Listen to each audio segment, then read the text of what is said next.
नमस्कार दोस्तों, इस वीडियो में हम लोग बात करेंगे 3-4 स्टॉक्स के बारे में। पहला हम लोग पॉलीकैब इंडिया के बारे में बात करेंगे और फिर हम लोग हैप्पीएस्ट माइंड और टीसीएस और कॉफोर्ड्स के बारे में हम लोग डिस्कशन करेंगे। और लास्ट में हम लोग चार्ट एनालाइज करके भी देखेंगे कि हम लोग को आगे क्या कोर्स ऑफ एक्शन रखना है। पहला स्टॉक की बात करें दोस्तों, तो पहला स्टॉक है पॉलीकैब इंडिया। और हम लोग जानते हैं पॉलीकैब इंडिया एक लीडिंग मैन्युफैक्चरर है केबल्स और वायर सेगमेंट में, जो कि इलेक्ट्रिक प्रोडक्ट्स बनाता है और बहुत सारे अदर्स कंज्यूमर इलेक्ट्रिक प्रोडक्ट्स भी बनाता है, जैसे फैंस, स्विचेस, एलईडी लाइट्स, ये सब भी कंपनी बनाती है। और सोलर इन्वर्टर्स और पंप्स में भी अपना प्रोडक्ट्स देता है। तो हम लोग देख रहे हैं पॉलीकैब इंडिया कुछ दिनों से बहुत ही ज़्यादा बुलिश मोमेंटम में था और बहुत ही ज़्यादा अच्छा रिटर्न, मल्टीबैगर रिटर्न कर सकते हैं, दिया है पिछले 1 सालों में। और मेन रीज़न हम लोग देख रहे हैं दोस्तों कि पिछले 1 ईयर में लगभग 166% का रिटर्न दिया है सिर्फ पॉलीकैब इंडिया ने।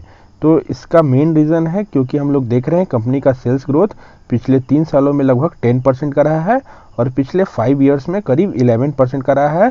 तो डबल डिजिट सेल्स ग्रोथ एक इलेक्ट्रिक गुड्स कंपनी के लिए बहुत ही शानदार माना जाएगा।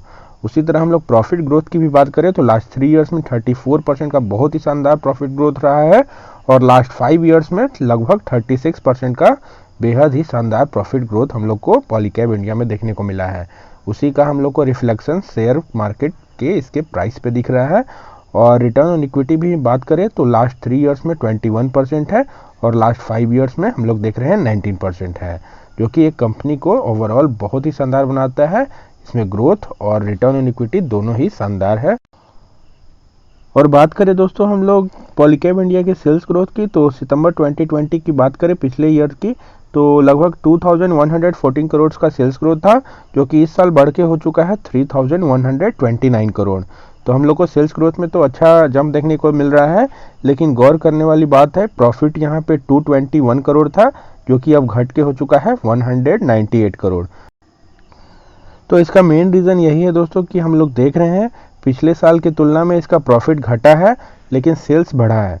तो इसका मेन रीज़न यही निकाला जा रहा है, जैसे हम लोग एशियन पेंट्स में भी देखे थे कि इनपुट कॉस्ट बढ़ गया है।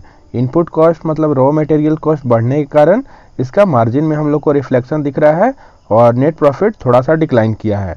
लेकिन डरने वाली बात नहीं है, कंपनी बेहद ही शानदार है। लेकिन हम लोग चार्ट पर देखेंगे तो और भी पता चलेगा कि हमको आगे क्या करना है। और अब आ चुके हैं हम लोग दोस्तों जीरोधा के अपने चार्टिंग प्लेटफॉर्म पे और हम लोग देख रहे हैं पॉलीकैब के चार्ट को एनालाइज करके देख रहे हैं।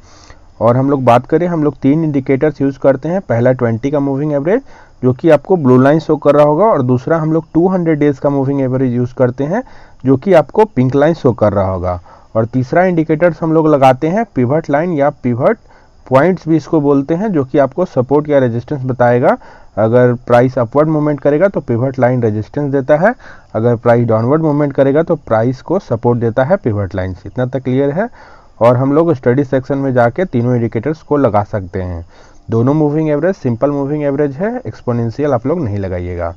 और हम लोग एक थंब रूल भी सीखे हैं, जो हमारे पुराने व्यूअर्स हैं वो जानते होंगे कि हम लोग वैसे लोकेशन पे बाई करते हैं जब प्राइस 200 डेज के बेस्ट होता है, नीचे चले या 200 डेज के मूविंग एवरेज के करीब रहता है, वैसे सिचुएशन में बाई कीजिएगा तो बहुत ही बड़ा अप मूव आप ऊपर की तरफ कैप्चर कर सकते हैं। तो हम लोग को पॉलीकैब इंडिया में बहुत ही ह्यूमंगस बुल रन देखने को मिला है पिछले 1 साल में और मल्टीबैगर रिटर्न हम लोग को देखने को मिला है। लेकिन अभी फिलहाल हम लोग देख रहे हैं दोस्तों कि प्राइस 200 डेज के मूविंग एवरेज से काफ़ी दूर चल रहा है। हम लोग कभी भी बोलते हैं कि प्राइस अगर 200 डेज के मूविंग एवरेज से बहुत ही ज़्यादा दूर चले, वैसा सिचुएशन में आप क्या कीजिए, अगर आपके पास 10 स्टॉक्स है तो 3-4 क्वांटिटीज़ आप प्रॉफिट बुक कर लें। इसका कहने का अर्थ है कि 30 से 40% स्टॉक आप प्रॉफिट बुक कर लें और जब 200 डेज के पास आता है फिर से अपना क्वांटिटी को इंक्रीज़ कर लें। इसको हम लोग बोलते हैं स्टेक कम करना। ये हर बड़े इन्वेस्टर करते हैं, आप जाके चेक कर सकते हैं। राकेश झुंझुनवाला जी या विजय केडिया जी, किन्हीं को आप फॉलो कीजिएगा तो देखिएगा कि हर क्वार्टर में उनका स्टेक किसी कंपनी में घटते बढ़ते रहता है। तो फिलहाल हम लोग पॉलीकैब इंडिया में देख रहे हैं कि प्राइस 200 डेज के मूविंग एवरेज से बहुत ही ज़्यादा दूर चल रहा है और हम लोग को एक ट्रिपल टॉप जैसा दिख रहा है। ट्रिपल टॉप एक चार्ट पैटर्न है, हम वीडियो भी बना चुके हैं आपको टेक्निकल एनालिसिस का, तो आप लोग प्लेलिस्ट में चेक कर लीजिएगा। सब चार्ट पैटर्न का भी वीडियो हम लोग बना चुके हैं। तो हम लोग देख रहे हैं ये बेयरिश पैटर्न होता है और 3 टाइम्स यहाँ पे प्राइस ने इसको क्रॉस करने का कोशिश किया और तीसरा टाइम में यहाँ पर अभी थोड़ा कंसोलिडेशन है, ज़्यादा तो डाउनवर्ड हम लोग को मूवमेंट नहीं मिला है, लेकिन उम्मीद किया जा रहा है कि अगर इस रेजिस्टेंस को अगर ब्रेक नहीं कर पाता है तो प्राइस और भी फॉल कर सकता है। तो अभी भी जिनके पास हैवी क्वांटिटी में है और नीचे के प्राइस पे खरीदे हुए हैं वो कुछ प्रॉफिट बुक कर ले, नहीं तो अपना प्रॉफिट उनका इरोड हो सकता है। इसलिए कुछ क्वांटिटी अपना प्रॉफिट बुक कर लें। और हम लोग नया इन्वेस्टमेंट तब करेंगे जब हम लोग को वीकली चार्ट पे थोड़ा स्पेस मिलेगा। तो वीकली चार्ट हम लोग देख लेते हैं। तो वीकली चार्ट पे भी हम लोग को दिखता रहा होगा कि वीकली चार्ट पे तो हम लोग को 200 डेज का मूविंग एवरेज नहीं दिखेगा दोस्तों, क्योंकि इसका लिस्टिंग उतना ज़्यादा पुराना नहीं था। तो इसलिए हम लोग डेली चार्ट पे ही डिसीजन लेंगे, क्योंकि डेली चार्ट पे हम लोग को दिख रहा है 200 डेज के मूविंग एवरेज से प्राइस बहुत ही ज़्यादा दूर है। तो अगर इस रेजिस्टेंस को ब्रेक करता है तब प्राइस ऊपर जा सकता है, अगर इस रेजिस्टेंस को ब्रेक नहीं कर पाता है तो प्राइस फॉल कर सकता है। तो इसलिए सेफर साइड में है कि कुछ अपना प्रॉफिट बुक कर लें। अगर ऊपर अगर ब्रेकआउट हम लोग को मिलता है तो फिर से कुछ क्वांटिटी खरीद सकते हैं। अगर डाउनवर्ड आएगा तो हम लोग 200 डेज के पास और भी अपना एडिशन करेंगे, लेकिन हम लोग डाउन ट्रेंड में ज़्यादा एवरेजिंग ना करेंगे, ये बात का ख्याल रखिएगा। ये नहीं कि 2 दिन स्टॉक अगर फॉल करता है तो डेली आप बाई कीजिएगा, वो बहुत ही रॉन्ग मेथड है। और अगला स्टॉक भी एक मल्टी बैगर ही स्टॉक है, हैप्पीएस्ट माइंड। बहुत ही रिटेलर्स का फेवरेट स्टॉक रहा है दोस्तों, और बहुत ही मल्टी बैगर रिटर्न्स लिस्टिंग के बाद दिया है। लिस्टिंग में भी पैसे को डबल किया था हैप्पीएस्ट माइंड ने, और हम लोग देख रहे हैं करीब 1400 के प्राइस तक गया है, और उसके बाद फिर से कंसोलिडेशन करके अब प्राइस डाउन ट्रेंड हम लोग को देखने को मिल रहा है। तो यही हम लोग बात करते हैं कि अगर प्राइस 200 डेज के मूविंग एवरेज से बहुत ही ज़्यादा दूर चले, देखिए कितना मौका आपको देता है प्रॉफिट बुक करने का। इतना स्पेस था, आप कुछ प्रॉफिट यहाँ पे बुक कर सकते थे, नहीं तो जो नहीं बुक किए होंगे और यहाँ पे बाई ही किए होंगे, बहुत सारे मित्र हम जानते हैं यहाँ पे हैवी इन्वेस्टमेंट कर चुके हैं, क्योंकि हैप्पीएस्ट माइंड उस समय बहुत ही ज़्यादा बज में था और रिटेलर्स इसको लेने के लिए बहुत ही ज़्यादा उतावले थे। और प्राइस जैसे जैसे नीचे आ रहा होगा वो डाउन ट्रेंड में एवरेजिंग करते जा रहे होंगे। तो इसका घाटा देखिए, पहले कुछ यहाँ बाई किए, फिर यहाँ किए, फिर यहाँ किए, वैसे करने में आपका 20% निगेटिव चला जाएगा। हैप्पीएस्ट माइंड में ही स्टॉक में मान लीजिए इसी को मानते हैं, तो आपका -20% चला जाएगा, और फिर इसको रिकवर करने में बहुत ज़्यादा समय लगने वाला है। आप पैनिक भी बीच में कर सकते हैं। तो कभी भी डाउन ट्रेंड में एवरेजिंग ना करें। अगर मान लीजिए यहाँ ही खरीद लिए तो बैठे रहें, 200 डेज के पास आता है तो फिर से अपना कुछ और क्वांटिटी ऐड कर लें, लेकिन डेली एवरेजिंग हम लोग को नहीं करना है। तो अभी हम लोग फिलहाल इसमें कोई एंट्री नहीं बनाएंगे दोस्तों, क्योंकि हम लोग देख रहे हैं सीवियर डाउन ट्रेंड है, 20 का लाइन नीचे की तरफ इंक्लाइंड है, जो कि हमको बता रहा है कि प्राइस नीचे चल रहा है, डाउन ट्रेंड में है। तो अभी वेट करें, किसी पिवट पे अगर सपोर्ट लेता है या 20 के लाइन को फिर से ब्रेक करके ऊपर जाने की कोशिश करता है, बड़ा सा ग्रीन कैंडल बनाएगा, तब प्राइस यहाँ से भी टर्न ले सकता है। नहीं तो ज़्यादा प्रोबेबिलिटी है कि 200 डेज के पास आएगा। तो अभी 2 पिवट भी है, इन दोनों पिवट पर भी सपोर्ट ले सकता है। जहाँ पे सपोर्ट मिलेगा हम वीडियो पे भी अपडेट कर देंगे, तो आप एंट्री ले सकते हैं। क्वालिटी स्टॉक है, डरने वाली कोई बात नहीं है। अगर पहले से भी है, कुछ निगेटिव भी चल रहा है तो होल्ड करें, लेकिन फिलहाल आप ना एवरेज करें इसमें, ना फ्रेश एंट्री करें। तो ये हमारा सेकंड स्टॉक था। और अगला स्टॉक है दोस्तों टीसीएस। टीसीएस के बारे में बात करें तो क्वालिटी स्टॉक है, टाटा का स्टॉक, सेकंड नंबर का मार्केट पोर्टफोलियो में इंडिया का स्टॉक है। तो इसको तो हमारे पोर्टफोलियो में ज़रूर से ज़रूर होना चाहिए, क्योंकि ये सौरभ मुखर्जी जी के कॉफ़ी कैन पोर्टफोलियो का भी स्टॉक है। इसका फ्री कैश फ्लो हर साल 20% के करीब इंक्रीज़ होता है, तो आप इसको तो ज़रूर पोर्टफोलियो में शामिल कर सकते हैं। तो सेम वही लॉजिक हम लोग लगाएंगे यहाँ पर भी। हम लोग देख रहे हैं 200 डेज के मूविंग एवरेज से बहुत ही ज़्यादा दूर जाता है, और एक हम लोग को डाउन ट्रेंड हम लोग को देखने को मिलता है। तो हम तो इसका वीडियो भी बनाए थे जब 200 डेज के मूविंग एवरेज से बहुत ही ज़्यादा दूर था और करीब डबल टॉप जैसा हम लोग को दिख रहा था। तो यहाँ पे हम बोले थे कि कुछ आप प्रॉफिट बुक कर लीजिए, टीसीएस में गिरावट हो सकती है, और सेम सिचुएशन टीसीएस में जारी है। यहाँ से करीब हम लोग को लगातार गिरावट देखने को मिल रहा है, और यही हम लोग बात बोलते हैं, कभी भी डाउन ट्रेंड में एवरेजिंग ना करें। अब हम लोग को दिख रहा है यहाँ पे 20 का लाइन अब फ्लैट होना शुरू हुआ है। अगर बहुत ही बड़ा कंसोलिडेशन होता है तो उसी में कुछ एंट्री ले लें, डरिए नहीं कि अगर प्राइस नीचे आता है। अगर नीचे भी आता है तो कोई डरने वाली बात नहीं है, हम लोग और भी पिवट देखते जाएंगे और अपना और भी क्वांटिटी ऐड कर लेंगे। लेकिन वीकली चार्ट पे देखेंगे तो और ज़्यादा चीज़ों क्लियर होगी। तो वीकली चार्ट पे भी हम लोग देख रहे हैं कि वीकली चार्ट पे भी हम लोग को 200 डेज के मूविंग एवरेज से प्राइस बहुत ही ज़्यादा बुलिश मोमेंटम हम लोग को दिखाया है। TCS में और इस पिवट से टकराता है, करीब 3908 के प्राइस पे जाता है और वहाँ से हम लोग को एक पुल बैक देखने को मिलता है।